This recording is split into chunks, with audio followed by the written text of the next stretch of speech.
Grace, grace. Okay.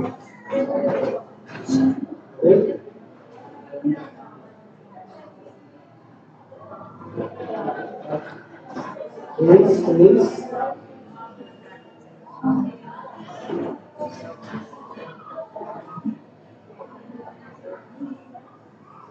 Wala po ba tayong mag-aaral ng salita ng Diyos? Hindi mo kaya ka ngayon, parang hindi ka pa rin kaya. Jesse, hindi ka pa rin. Amen. So, Lord, patuloy mo po aming gabayan sa araw na ito. Patuloy mo na yung pinagpusan ng aming puso at isipan sa iyong banal na Espiritu. Patuloy ka po kumilos, patuloy ka po mag-hari sa aming mga buhay. Ang kapangyarihan na po ay lumaloy sa lugar ng Panginoon at maluwalhati ka. Mahubog ang bawat puso, Panginoon, ang bawat kaluluwa ay mas lalo mapalapit sa iyo, Panginoon. At hayaan niyo po, Lord, sa araw na ito, ang puso namin ay lalo lumago, matamnan, madiligan, hanggang sa kami ay mamunga ng mamunga para sa inyong pangalan. Thank you, Lord. Thank you, Father God, for this wonderful day that you have given us. We will rejoice and be glad in it. For this is your day. Maraming salamat po. Amin pa sa pangalan ng anak si Jesus. Ang lahat ay magsabi na, Amen. Amen. Okay, so, batiin mo ang katabi mo, ikaw ba ay namumulaklak na? Handa ka na bang magbuka? May buko na. Alam niyo po,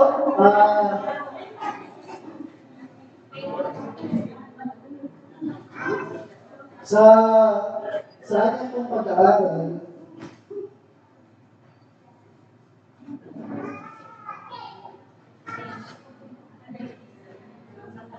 okay, marami po tayong warriors na yan ha, kaya makinig kayo mabuti.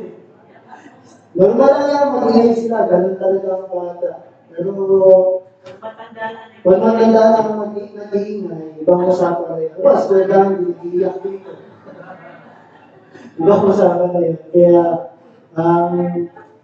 habang tumatagal, mas lalong inaayos ni Lord yung iglesia natin. Amen? Karating ang pagkakataon, may sabihin na silang kwarto, ikukulang natin sila doon, itong araw, kahit naman namin nila. Bahala na sila. Ibahan natin na magkain. Pero, magpasalamat tayo sa Panginoon dahil katulad na lang, nakita mo sa katabi mo, namumunga na ba siya? Namumulaklak? May bunga na? Dahil tayo ay nasa letter H ng ating tema, harvest. Amen? Nandiyan tayo sa pag-aani. Tinuturuan tayo ni Lord na sa buhay natin, maraming gagawin si Lord, maraming kang aanihin sa paglilingkod mo kay Lord. Amen? Pinakamalindi yung pag-aani, yung dalawa lalabas. Ano ba? Isa kay Jose, isa kay Kuya Atro. Pinakamahagi ko para hindi ka na mayroon. Okay lang ba dito? Isa inyo? Amen. Bakit? Kasi ang buhay natin, whether you like it or not, maraming gagawin si Lord sa buhay mo. Amen? Maraming kang maalihin. Kaya habang ako ay nag-aaral ng salita ng Diyos, medyo na-curious lang ako sa Panginoon. Lord, ang time mo na harvest, ibigay mo sa amin itong buwan ng September. Diba Lord, mabagyo maulan? Bakit sa September mo binigay sa amin? Kaya, di ba normally sa panahon na to, bihira lang yung nagtatanim kasi pag nadatnan niya ng bagyo, wala na. Pero sabi ng Panginoon sa atin, patuloy ko kayong hinipiligan para mas lalo kayong maging handa sa pag-ani. Amen? Kaya yung mga nangyayari sa buhay natin, pinapatibay ka lang ng Diyos. Amen? Hindi ko may mga dinadaan ng ulan sa buhay. Diba? Dalawang bagay lang yan. Pwedeng tingnan mo to na pagpapala o pwedeng tingnan mo to na isang problema. Depende na lang kung paano ka nakatingin ka. Lagi mo tandaan, ang Diyos ay kumikilos sa buhay mo at lahat ng bagay ay pinaglalakit-lakit na para sa ikabubuti mo. Amen? Kaya kung tumataan ka sa problema, ngayon lang yan. Dahil kung nagpas mo doon, grade 2 ka na. Level up ka na. Amen? Aani ka na mas matindi. At lagi natin tandaan. Diba? Normally, pagka dumaan yung isang matinding ulan, isang bagyo, ay nangyayari sa mga halaman. Diba? Nakayuho, nakabuwan, nakatem. Alam mo yung modern day ng pagtatanim ng kamatis ngayon, pagka medyo lumaki na kinasya ng mga ganyan, pinapahiga talaga siya. Bakit? Para mas lalong dumami yung bunga niya. Yun yung bagong pag-aaral ngayon. Sabi ko, ano ang implication na sa amin? Isipin nyo, ganito yung buhay natin. Diba? Isa kang halaman na tayo. Pero pag nagkabunga yung halaman na to, eventually, yun ko, babalakot. Amen? Kaya kung may dinadaan ang mga sitwasyon na yun, tandaan mo, baka nagbubunga ka na. Amen? Baka nandun ka na ngayon na yun, palabas na yun. Hinahanda ka na ni Lord. Kaya yung mga sitwasyon, huwag natin reklamo lumalabas ng bibig. Imbes na magreklamo, magpasalamat ka kay Lord. Sabi ko, Lord, magbubunga na ako. Magbubunga na ako, Lord. May ginagawa ka na sa buhay ko. Ito hindi ka na sa pagtingin.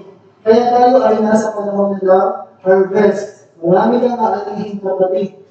Kaya dapat handa tayo. Amen? Mga isa sa pinakamagandang pag-aani ay ito. Yung pag-aani ng kaluluwa. Amen? Pinakamasarap, pinakamaganda. Kaya huwag kang papayag na yung pamilya mo hindi kasama sa pag-aani. Huwag kang papayag na yung mga mahal mo sa buhay. Diba? Kung paano hindi ko mapayag si Jesse, aani kami.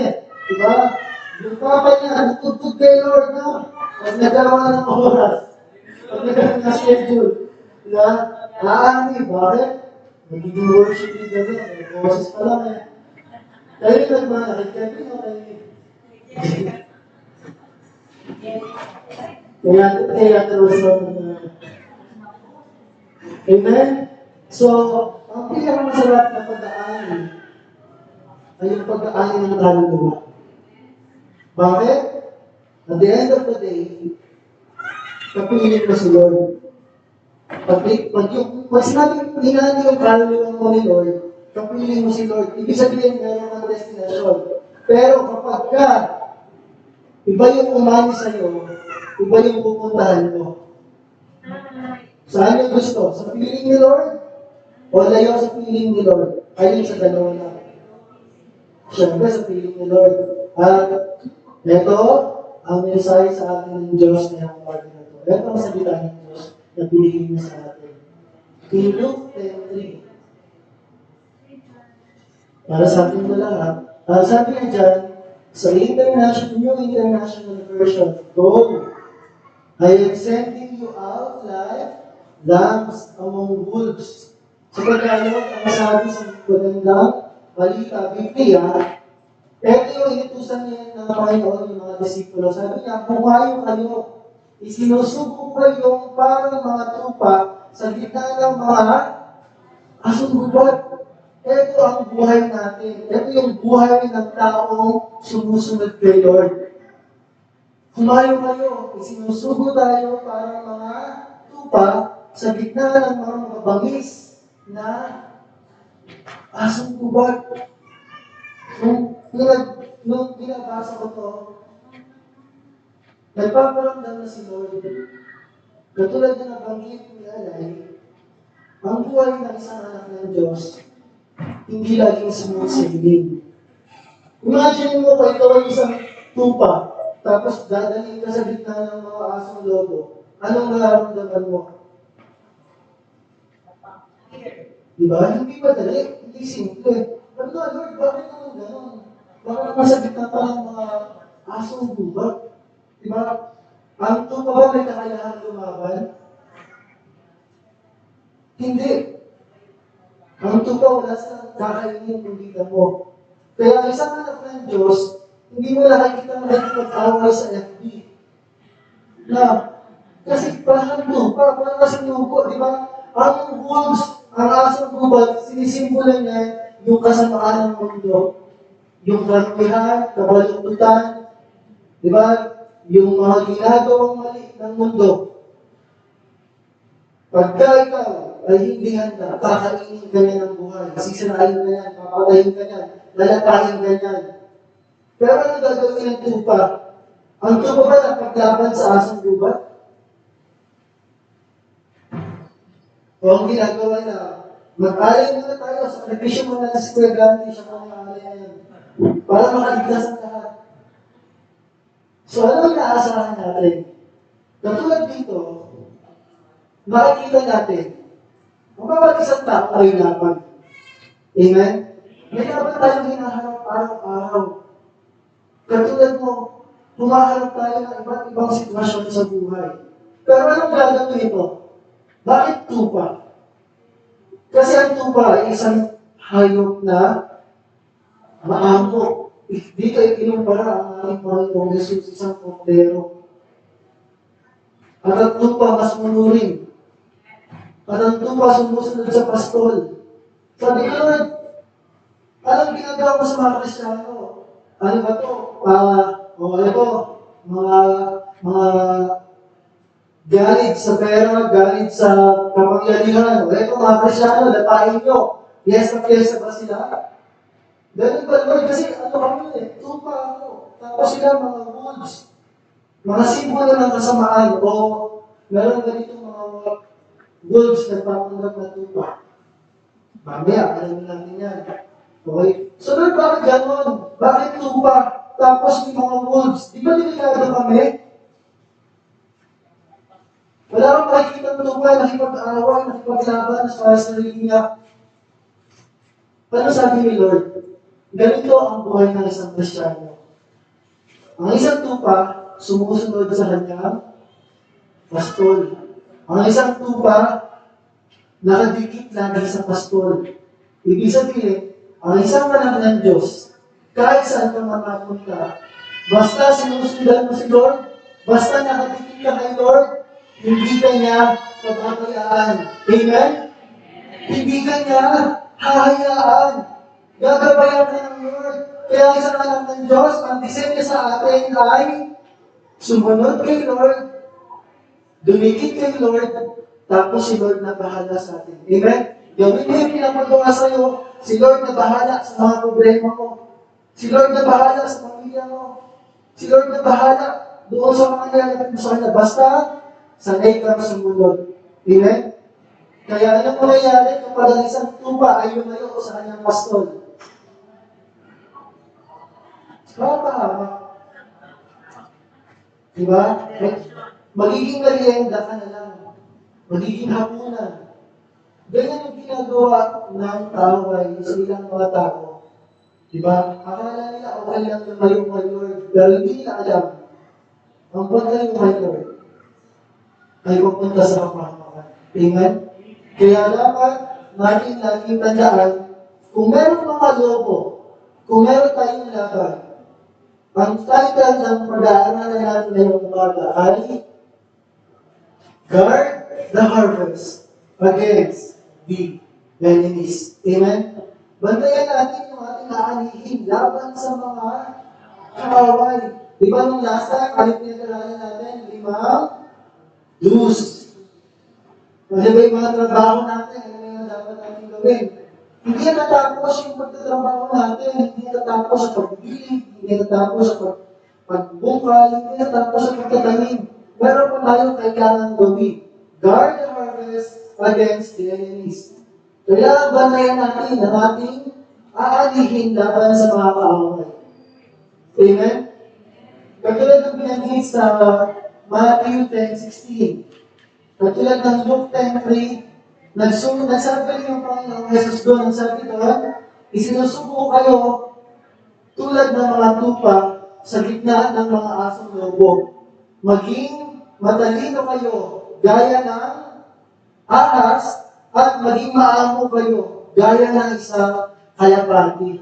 So, ibig sabihin, hindi tayo hinahayaan ni Lord na wala lang. Binibigyan tayo ng wisdom na gagawin sa buhay natin. Amen? Lalo na sa pamilya.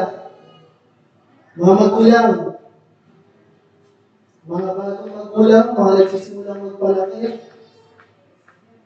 May last na ba yan? Meron pa. Baka meron pa. Okay?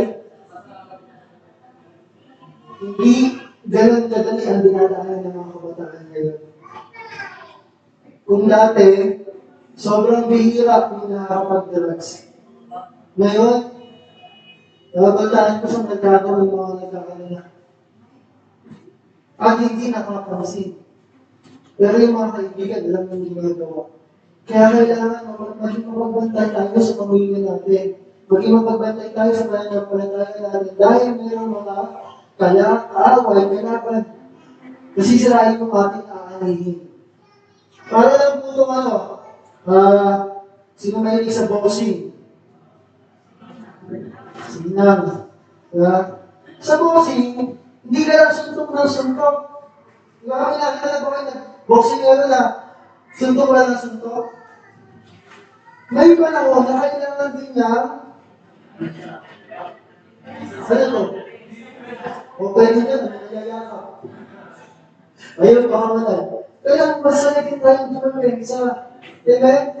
Parang pinakamasakit, di ba? Pinakamasakit yung suntok na hindi mo inaasahan. Kaya dapat salitin ng pensa kasi hindi natin alam, binabantayan tayo ng kaaway kung mahanap siya ng pagkakaroon para salain yung pamilya natin.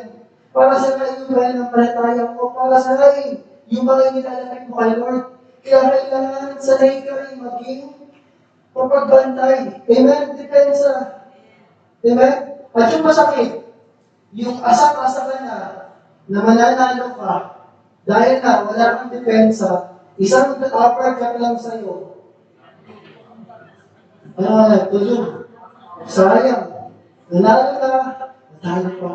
Kaya kailangan may wisdom kay Lord, maging mapagbantay. Katulad na sinasabi ng salita ng Diyos sa Ecclesiastes 11:6. Sa New Living Translation, ang sabi diyan, plant your seed in the morning and keep busy all afternoon. For you don't know if profit will come from one activity or another, or maybe both. Sa Tagalog ang sabi, ihasik mo sa umaga ang iyong binhi at huwag mong hayaang walang ginagawa ang iyong kamay sa hapon. Sapagkat hindi mo nalalaman kung alin ang tutubo, kung ito o iyon, o kung kapwa magiging mabuti. Amen? Ano ang sinasabi ng mga Maral 11:6? Ang sabi sa salita ng Diyos, huwag kang makampante. Amen? Maging mapagbantay ka, huwag kang makampante. Huwag kang tumigil.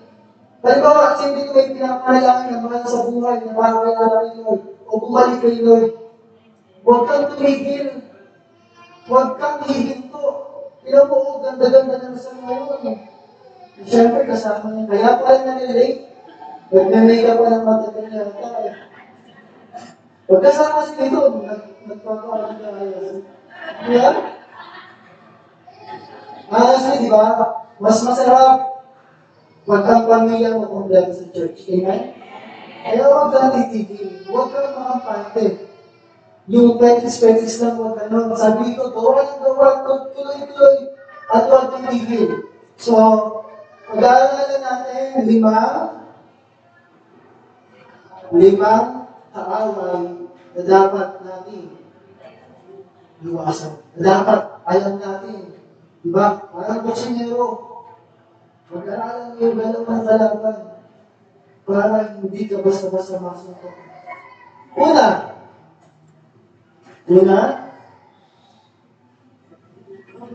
meron ko ba yung nakikita kaibahan dito? O magkakamukha lang? Okay, kasi bawal mo lang mag-anak ha. Pwede lang kasi ko yun. Okay? Mas malakas ang boses nila minsan sa amin. Okay? Meron na ipapakilala sa inyo. Unang kalaban na nagmumula sa loob na dapat mong bantayan. Ito yung tinatawag nating prayers. Ako lang kung Tagalog, pero Sa ibang translation, ang tawag dyan ay mapanirang damo. Ito yung kaaway sa loob. The enemy within. Ano ba itong tears na to? Ano ba itong mapanirang damo na to? Bakit ito yung unang kaaway? Meron po isang talihada sa Bible na ginamit si Jesus.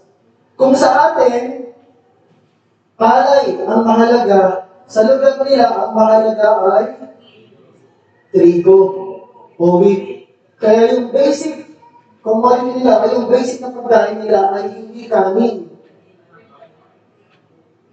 Tinapay, madalas. Diba? Yung pinaghati-hati nila, tinapay. Kasi ito yung likas sa kanila, yung wheat, at yung trigo. Pero alam niyo po ba, sa talinhaga na yun, meron daw isang magsasaka. Ilan? Isang magsasaka. Nagtanim siya ng trigo, ng wheat. So, nagtanim siya, pagdating ng gabi, natulog siya, pero nung natutulog siya, biglang umatake ng kaaway at nagtanim ng tares o yung teres o mamalirang damo. Ngayon, nung umuusbong na sila, kasi, halimbawa, dito, alin dyan yung wheat at alin yung teres. Hindi natin alam masyado kasi tayo pamilyar. Kaya yun yung ginamit na talinhaga. Nagtanim yung magsasama ng wheat. Tapos nung gabi natutulog siya, dumating yung kaaway, nagtanim din ng tears. Alam niyo yung tumutubo, siyempre hindi nila alam na nagtanim yung kaaway. Nung tumutubo, doon lang nila napapansin. Dahil pamilya sila sa dalawang to, alam nila may pagkakaiba. Pero yung katulad natin na hindi sanay,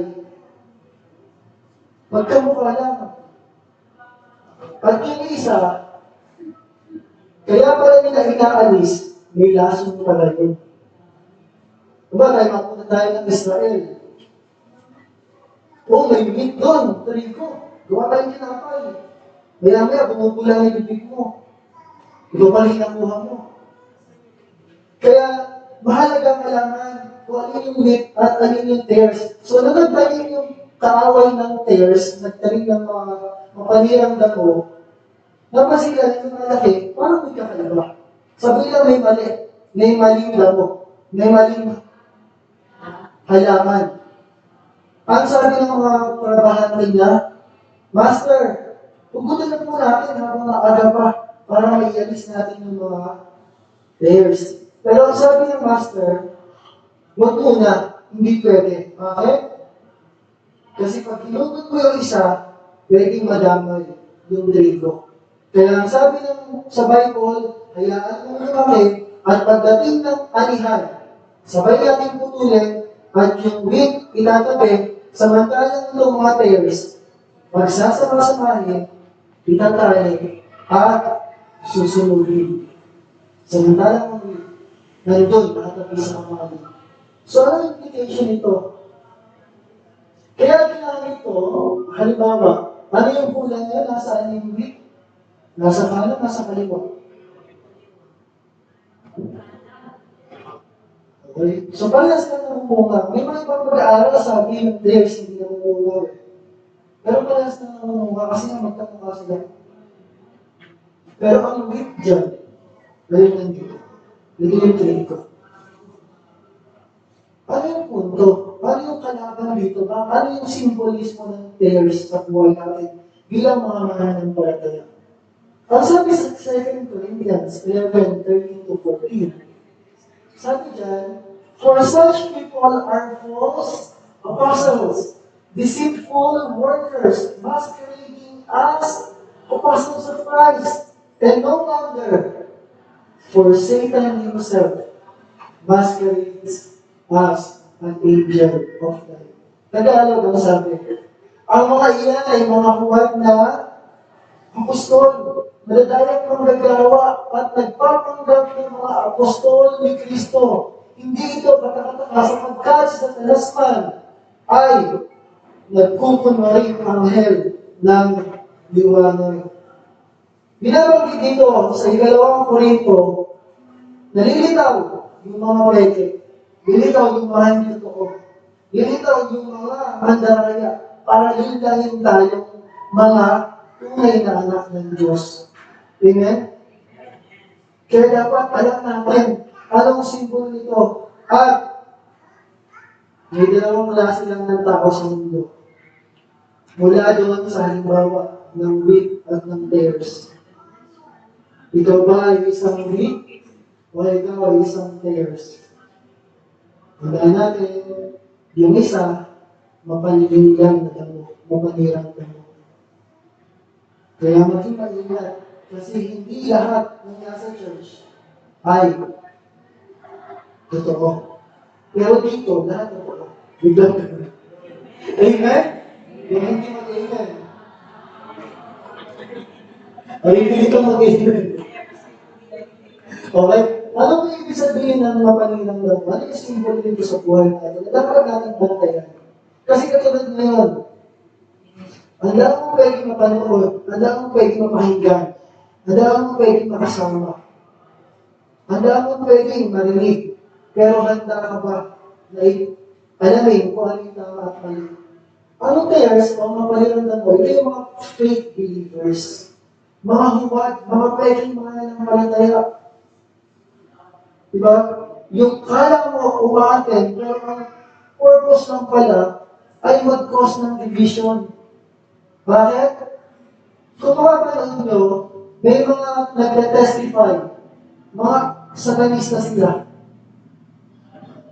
Alam mo yung ginagawa nila? Pinapadala sila sa mga churches para manggulo, para maghasik ng pagkakahati-hati, para maglinlang. Kaya kailangan magpapag-ingat tayo. Amen? Pagpantay. Kasi meron mga pwedeng mahal ng palataya. Diba? Minsan may nakakalungkot yung kaibigan, tapos mamaya liis kami ka lang pala. Mamali mo na ba nila? Nalimutan ko kasi yung kaibigan niya, tapos pinairam niya ng 100 million. Tapos wala na. 100 million. Si James Gaya, makalimutan ko. Ganon. Kaya kailangan maging mag-ingat. Diba? Hindi lahat ng kumikinang ay ang nalawa yung katabi mo. Totoo ka ba? Kaya, ikaw ka dito. Wala ka sa tayo. Kaya, isang magandang paalala. Umatin ka na linda, galandi, seryosohin natin. Amen? Magpakatotoo na tayo kay Lord. Huwag din natin kikitin lang. Ibigay natin yung the best. Dahil sa araw ng pag-ali, kasama tayo sa mga punta sa mga lead. Amen? At yung iba pa, ang mga kapalirang damo, ito yung mga false teachers. Mga huwag na guro. Diba? Ang dami ngayon sa FB na nagpapanggap ng Christian. Pero iba, yung lumalabas bibig. Honestly, nung nag-report kami ng Friday, ang subject, ang religion na punta sa akin, Jehovah's Witness. Aalamin ko kung ano yung mga doktrina nila, tapos, at paano mo siya katama? Alam niyo ba ang Jehovah's Witness? Saludo sila sa Panginoong Jesus. Sinusundan nila ang Panginoong Jesus. Kaya lang, hindi siya Diyos sa kanila. Pero sila, ang tawag nila sa kanila, mga Christian sila. Sabi ko, Christian, hindi pala ang nila sa kanila. Diba? Hindi lahat ng Kristiyano ay totoo. Hindi lahat ng Kristiyano ay tunay. Kaya dapat maging maingat tayo. Maging maingat sa mga nagtuturo na mensahe ng Diyos. Katulad ng kanta ng Rifle. Ano yung kanta ng Rifle na lagi kong paborito? Wag. Hindi yung magtanong. Diba? Mas yung pinapalitan ko ba? Okay ba to? O yun o, hindi ka na siya. Huwag kayo ba yung magtanong? At ang pinakamahalaga yung tanong niya ito. Amen? Ito yung basihan natin. Hindi lang yung sinabi ni Pastor Monday, iyan ba ay nakasulat sa salita ng Diyos? Ito yung binigay sa atin ng pansyo.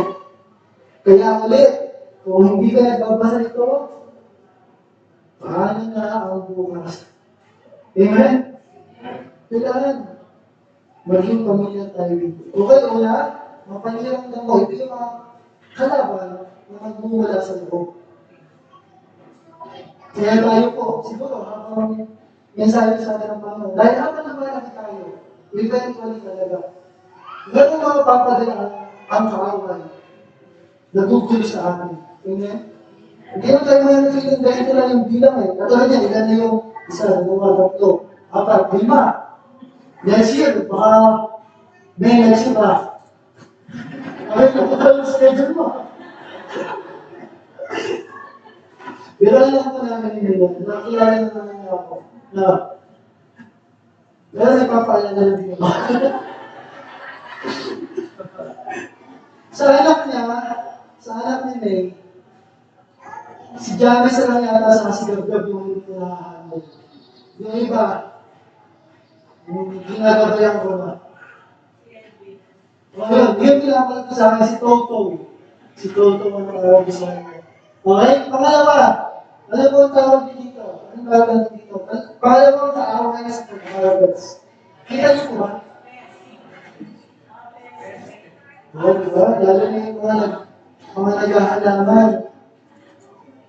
Ito naman yung kalaban na nagmumula sa labas. Kung kanina magmumula sa loob, ito naman magmumula sa labas. Mga peste, halimbawa, insekto, ibon, suso. Iba't ibang klase peste depende sa halaman. Amen? Iba't ibang klase yung mga pwedeng makapanira ng ating halaman. Iba yung peste. Ano ang ibig sabihin ng pest?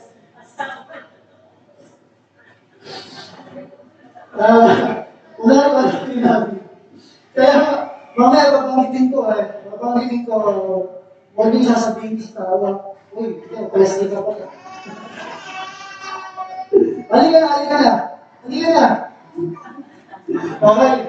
Ano sabi sa ito ng Diyos pagdating sa kaaway na magmumula sa labas? Dapat maging maingat ka. Halimbawa, yung number 1, yung cellphone ng mga anak mo, alam niyo ba yung mga pinapanood nila? Alam niyo ba yung mga pinapakinggan nila? Magmumula yan sa loob, kaya dapat bantayan natin. Ito magmumula sa labas. Alam mo sabi, bakit kailangan maging maingat sa mga peste? Ano ang mangyayari? In Deuteronomy 28:38, ang sabi dyan, you will sow much seed in the field, but you will harvest little because the locust will devour it. So, Tagalog ang sabi, mag-haasik kayo ng marami, ngunit kaunti lang ang maaani sapagkat sila ay ng mga balang. Diba? Sayang naman yung effort ko. Diba? Sayang naman yung ginagawa ko tapos wala naman naman po yung maaani din. Sayang naman yung pagpapring mo kayo Lord. Kung nakakainin lang ng mga balang, kakainin lang ng mga kalabang nagbumula sa labas. Ano ibig sabihin nito? Ano ang simbolismo ng mga pest? Mga peste. Peste sa buhay. Hindi. Peste sa pananampalataya ito. Huwag yung gagamitin ito sa tao, ha? Sabi ka ni Pastor Alex, peste. Okay. May tatlong klase ng peste na dapat yung bantayan. Ito yung, halimbawa, may pananampalataya ka, may napakinggan ka, may nabasa ka na salita ng Diyos, pero may nakausap ka, may nakasalamuha ka, biglang masira ang pananampalataya. Una, yung mga hindi mananampalataya, maging maingat tayo sa mga non-believers. Bakit? Kasi sila sa panahon ngayon, pagdating sa katotohanan, kulang sila. Amen? Iba yung pamantayan nila, iba yung pamantayan natin. Kung saan nila okay naman daya, sa atin hindi pwede, hindi natin magitiis. Amen? Hindi natin kakayanin. Kasi meron tayong liwanag ng Diyos. Diba? Sino dito yung magdadrive pagka, ito kasalanan ko madalas natin, yung pagka Pag yung stoplight na red, go pa rin. Diba, ito, napangit ka ngayon, merong stoplight, traffic light, orange na, may pahinto ka na, edi, nag-red, tapos edi tumanong. Edi, may umupusan. Tama mali. Dati ginagawa ko yun. Lord, sorry. Si Lito, hindi ka na yan, mas mga si Kuya Anton, hindi na sa mga batas. Okay? Ibig sabihin, ang pagod tayo ng mundo, huwag mong hanapin na gano'n din maging pamantayan. Magkaiba tayo ng pamantayan sa labas. Amen? Kung okay sa kanila yung mali, hindi okay sa akin yan. Amen? Kung okay sa kanila, mag-inom lang ko, hindi okay sa akin yan. Yan, mga patas ha? Pangalawa, ito yung mga tinatawag natin agnostics. O sa pag-aaral ng salita, ito yung mga walang kaalaman. Ano yung ibig sabihin ng agnostics? Ito yung mga tao na mahilig magduda. Naduda.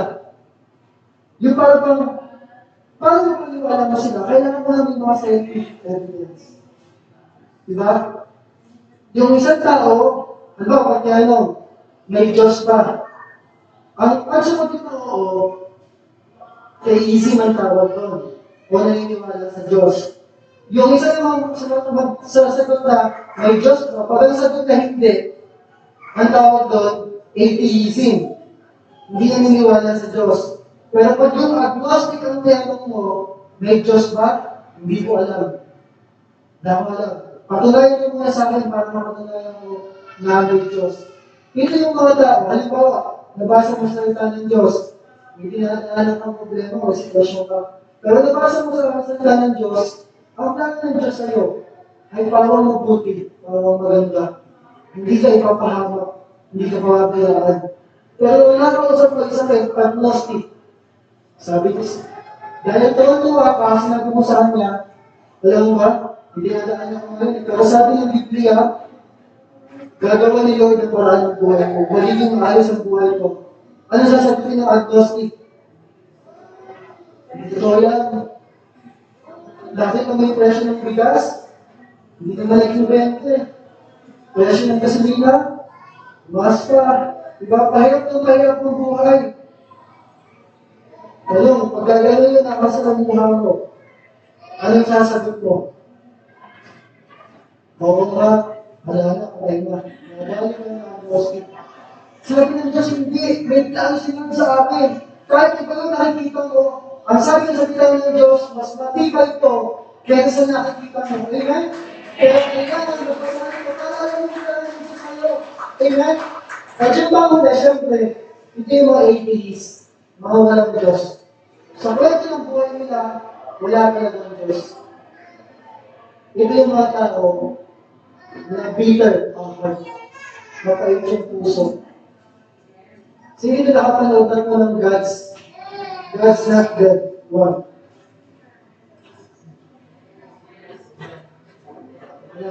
Okay. Napanood ko siya ulit kasi kasalanan ko siya. Napanood naman siya yung CJ. Napanood ko si CJ sa akin. Okay. Doon sa God's not dead one, may isang estudyante, Kristiyano siya. Pero may subject siya, ang subject niya, may professor siya, na ang subject, philosophy. Sabi ng professor niya, first meeting, sabi niya, hindi ako naniniwala sa Diyos. Kaya yung mga gusto na umasa, sulat nyo lang sa papel. Kung ano yung papel ang sulat nyo, patay ang Diyos. O walang Diyos, sulat nyo lang, pasabi lang kayo. Alam niyo naman mas estudyante? Siyempre, parang madali. Sulat nyo lang, wala namang Diyos. Patay ang Diyos. Pero yung isang estudyante, subukan nyo naman sulat parang madali. Sabi niya, pero kung hindi kayo magsusulat, makikipag-debate kayo sa akin para makapasa kayo sa subject na ito. Hindi nyo may sulat. Pero mahirap. Pero eventually, hindi rin niya kayo sulat. Bakit? May conviction sa puso niya. Amen? Hindi na kaya tanggapin na walang Diyos sa buhay niya. Naggumato pa at nag-iingat sa mga. Alam niyo, eventually, Nalala niya estudyante. Napatunayan niya na yung tao pala niya, yung professor niya, kaya pala, galit na galit sa Diyos. Sabi ng estudyante, bakit ka galit na galit sa hindi naman nag-exist kung walang Diyos? Alam niyo yung professor, dami ka lang Christian. Nung panahon ng isang magulang niya, nag-pray siya, nag-umaling. Pero dahil hindi kumaling, namatay yung nanay niya, doon siya kinain ng galit ng buo. Kaya ginagawa niya sa bawat estudyante niya, pinapaniwala niya na walang Diyos. Ito yung mga tao na malungkot ang buhay. Kaya kapag malayo ka kay Lord, lulungkot ka lang. Sabi mo sa akin, lulungkot ka lang. Grabe lang mga sabi. Okay? Pangalawa, mula sa labas. Pangatlo, ito yung tinatawag natin natural na kaaway. Ito yung mga kalamidad. Mga calamities.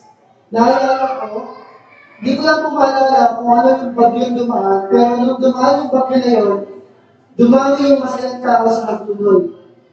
Bakit? Nandaming bangus. Undoy?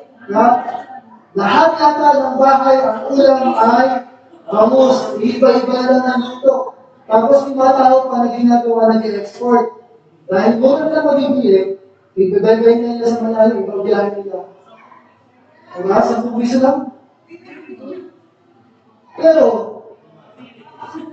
yung mga tao masaya, pero yung may-ari, niyak. Ganon din ang buhay natin. Kaya kailangan, dapat natin itong pakabantayan. Ito yung kalamidad o yung kaaway na hindi lang may iwasan. E ganun ba rin, hindi naman lang may iwasan. Hayaan lang natin mag-win tayo. Hindi. Binibigyan tayo ng wisdom ni Lord para maghandaan. Amen? So, ano sabi dyan sa salita ng Diyos? Ano yung simbolo ng mga calamities? Matthew 5:11, blessed are you when people insult you, persecute you, and falsely say all kinds of evil against you because of me. Ito ay isang bagay na mahirap, pero karangalan mo. Amen? Sabi dyan, blessed. Ano sabi sa Tagalog? Pinagpala ang mga nilalait, inuusig ng mga tao, at pinaparatangan ng lahat ng uri ng kasamaan.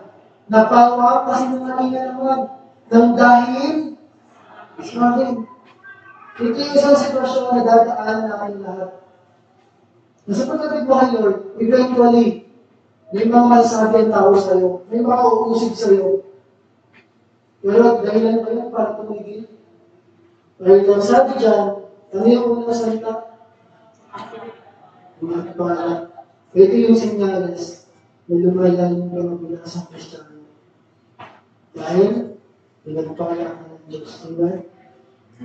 Dahil hindi naman ibibigay kung may mga katanungan. Diba? Inuusig ka, may mga mag-uusig sa'yo. Diba? Praise the Lord ka po. Walang nangyayari sa buhay mo. Tuloy lang. Diba? Kanito ang magbabase sa sinasabi ng tao o sinasabi ng salita ng Diyos. Amen? At yung isa pa, in 1 Peter 4:12, ulang Pedro 4:12, mga minamahal, huwag na kayong magtaas ng bigat na pagsubok na inyong pinaranas na parang ito'y di pangkalangikuan. Itong kalamidad ay simbolo ng mga mabibigat na daranasin natin pagsubok. Amen? Sa buhay natin, yung mga pagkakataon na magkasakit.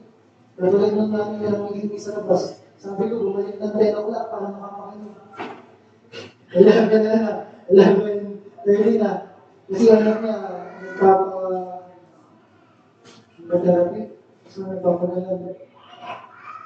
May mga na siya, may mga supporting documents na pinagpahan ng barangay. Okay? So, sa buhay natin, may mga dadaanan tayong problema.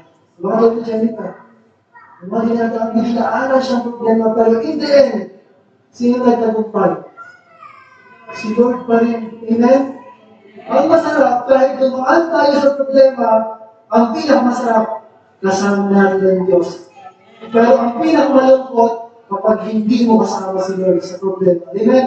Lalo ka lang natanda, lalo ka lang na-stress pag wala si Lord sa buhay mo. Kaya yung mga calamities, ang simple yan, yung mga pag-uusig.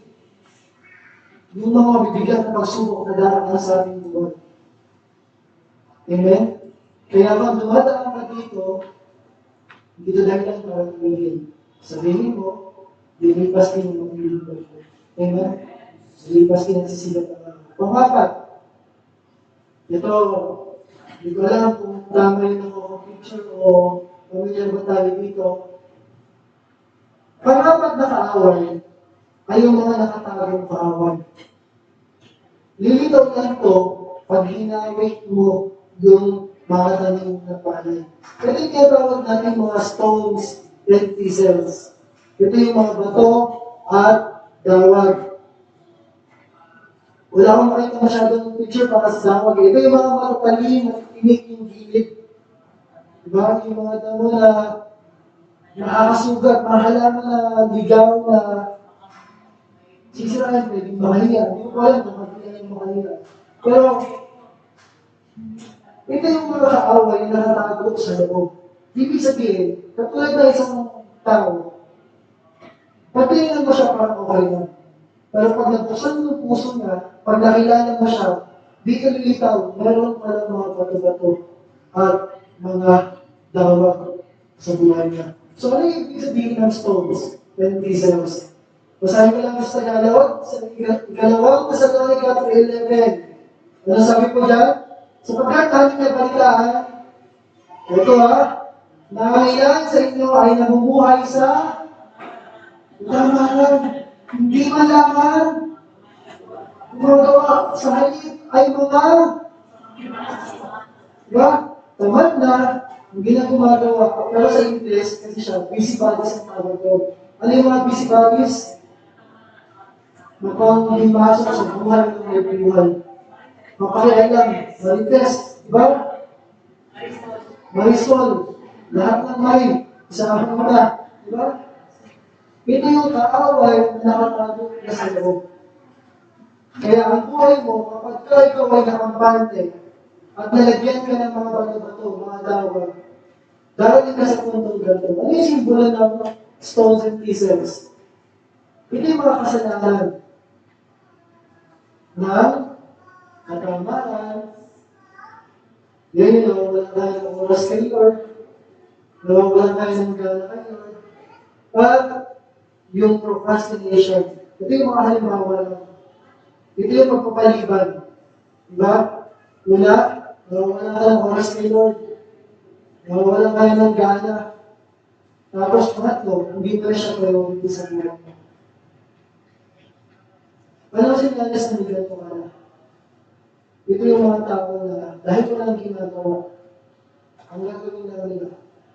Unang sinyalis, magreklamo ng pagreklamo dahil walang ginagawa. Diba? Kaya kapag ka, nalalayawas pa naman, eventually, marami ka nang nasabi ng pangit patungkol sa gawain sa sinyalis na ito.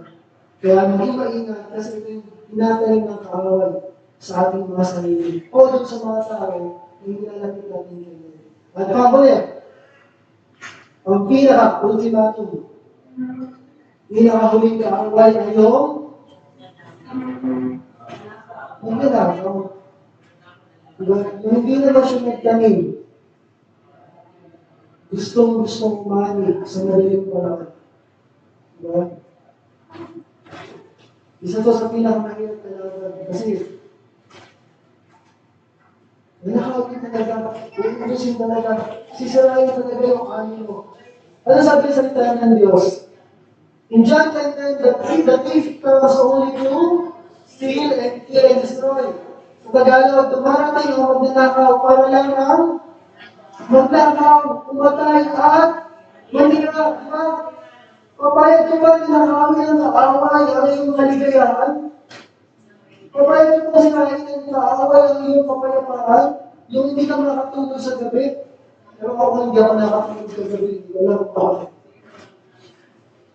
Basta may event na madali ako hindi mamalagay yung utak ko. Takbo ng takbo. At papayag ka ba? Napatayin ng kaaway ang pananampalataya mo. Pero sabi ni Lord, nakakita siya upang ang mga tupa ay nagkaroon ng buhay. Buhay na masagalan ng puso. Kaya ano yung thief? Isa lang naman yung thief ng buhay natin. Ito yung devil. Ito yung devil. Amen? Ito yung mga walang ibang nais ng diablo kundi pananapan na kapatid. Walang ibang nais ng diablo kundi okay lang yan. Hindi naman mahalaga yan. Eventually, nanakawan ka na niya. Diba? Katulad sa tahanan. Kapag ang tahanan ay kulang sa pagpupuri, marami ang nilalakaw sa atin. Diba ang magnanakaw? Ang magnanakaw pa, basta-basta lang nagnanakaw. Hindi, nag-i-scouting pa yan. Minsan, buhay ka sa umaga o sa gabi. Pagmasdan mo lang, ano yung mga ginagawa nila, ikutin mo yung lugar, diba? Saan mo pwede pumasok? Magsasabihin mo na yan, hindi yung aatakin ng umaga, may tao pa, ay, sorry po, mali pala. Bakit ka na po mamaya gabi? Hindi ka po pala nahanap. Hindi ganun. Ang kaaway ay naghahanap ng pagkakataon sa buhay ko, kapatid. Parang malakawan ka. Ano, pag tinamad ka ng magmanalangin, ayan, nalahawan ka na. Pag tinamad ka magpumuli, pag tinamad ka umaten, pag tinamad ka na lumapit kay Lord, yan na yun. Nanakawan ka ng maraming bagay na inilalaan sa iyo ng Panginoon. Kaya maging maingat. Amen? Huwag mong hayaan. Ito, yung galit. Pwede din yung daan para pasunod ka ng kaaway para nakawan ka ng kapayapaan. Amen? Tanong, sa buhay mo, ano yung pinaka-mahinang parte ng buhay mo? Dapat alam mo yan. Kasi, binabantayan niya ni Sanas. Ito, kung ikaw yung tao madaling magalit, doon ka na susubukin. Kung ikaw yung tao na madaling problema pag walang pera, doon na ka. Huwag kang tipihin. Doon na kayo susubukin. Makapagalitan na namin. Bahala ka. Huwag kang tipihin. Sa labas ka matutulog, bahala ka. Okay? Kaya ang isang Kristiyan dapat matalino. Alam mo yung mahinang pa sa'yo. Para wag kang lulugar doon. Kasi kapag ka alam mo yun, iiwasan mo yun. Amen? Kapag alam mo yung may luba, natawid ka pa ba? Iiwasan mo yun. Dapat alam mo yung mga luba o mahinang pati ng buhay mo para maiwasan mo. Kasi doon at doon masusubugin na kaaway. Para may tayo ka na sa Panginoon. Eventually, yung walang gana mo, malayo ka na pala sa Panginoon. Amen? Ito na ba tayo sa umaga na ito? Maligap natin. Dapat bantayan ang ating aanihin laban sa mga kaaway. Unang dapat bantayan ay yung magmumula sa loob. Ito yung mga kapanirang damo. Mga pwedeng mananampalataya, mga pwedeng nagtuturo ng katotohanan. Lagi natin gamitin ito. Ang mayanalahin. Ikalawa, dapat natin bantayan yung mga kaaway na magmumula sa trust. Ito yung mga peste. Ulit huwag mong gagamitin sa tao yun, peste ka pala. Hindi ka iniwala sa Diyos, peste ka pala. Hindi ka na. Alam lang dapat natin kung paano sila ikinegorize, para rin natin kung paano sila ilalapit sa Panginoon. Pangatlo, yung natural na kaaway. Ito yung hindi maiiwasan. Amen? May mga tao, yung mga Kristiyano na napapanood, pag nagkaroon sila ng yung income nila, diba? Alam nila may babayaran sila. Alam nila may ganito, gano'n. Ginagawa nila, may mga jar sila. Unang jar, yung tithes nila para kay Lord. Ikalawang jar, yung sa savings. Ikalawang jar, yung sa gastusin. Di ba nun hindi ko na maalala yung iba. Sabi ko nga, yung pangapat na jar, kung may nangyari, aksidente. Sabi ko, Lord, wala akong jar na gano'n. Wala akong mailagay. Pero alam ko, Lord, hindi ako nalulungkot. Bakit? Ikaw yung jar ko. Amen? Hindi pa siya doon sa gagawin ko. Kaya dapat, bibigay sa atin kay Lord para paghandaan na natin. Halimbawa, yung parating na bill ng kuryente. Paghandaan mo na, hindi yung lagi ka ng problema pagdating ni Judith. Kaya pagdating si Judith, doon ka umiinit na yung ulo mo, naiikali ang ugali mo. Nagdi ko pa ugali mo, Judith na. Magpalagpata mo. Amen? Paghandaan natin, natural yan, normal yan. Pagkapat, ito yung mga nagmumula kayo, mga nakataguna. Yung nawawala ka ng oras, ito yung mga katamaran, pinagpapalipan mo yung gawain ko, Lord. Yan na yun. At pamuli, ito, yung pagkilos ng karaway sa buhay mo. Huwag na huwag ka papayag na ikaw lang may ko. Amen? Huwag na magkabalik. Ito yung mga kaaway. Ibang bagay na dapat mong tandaan, na dapat mong pantayan. Bilang mga adult, responsibility natin mo kay Lord. Sabihin mo nga, naka-duty ako sa tahanan namin. Guard ka, guard. Naka-duty ka sa tahanan mo. Naka-duty ka sa sasakupan mo. Ano gagawin natin sa ating pagbabantay? Paano kung maghina tayo? Paano masumuko tayo? Ang sabi ng Biblia, in 1 Peter 5:8, be alert, then of sober mind. Your enemy the devil prowls around like a roaring lion looking for someone to devour. Sa Tagalog, magkaroon kayo ng maayos na mag-iisip at magbantay kayo sapagkat ang diablo na kaaway ninyo ay parang ngayon na umatungkal at umaalig-aligid na naghahanap kung sino ang malalaman mo. Ibig sabihin, palakasin mo, pananampalataya mo. Ayusin mo to. Ayusin mo to. Limang bagay, limang bagay na dapat nasa iyo palagi. Huwag mong ialis ko sa iyo. Una, pananalangin. Ikalawa, pagpupuri. Pangatlo, pagbabasa ng salita ng Diyos. Pang-apat, pag-attend sa gawain. At pang-lima, pagsunod sa Lord. Huwag mo ilalagay yung sarili mo doon para maging mapagbantay ka katulad nito. Ano kapatid? Handa ka mabantayan ang pamilya mo. Amen? Handa ka magbantayan ang mga kayo at palakayo. So, palagpahan po natin ang Diyos ng buhay. Ano po lang, sa pagkaman ito, kayo na tutungan na sa ating price and offering. Meron po ba tayo natutunan sa umaga na ito? Amen.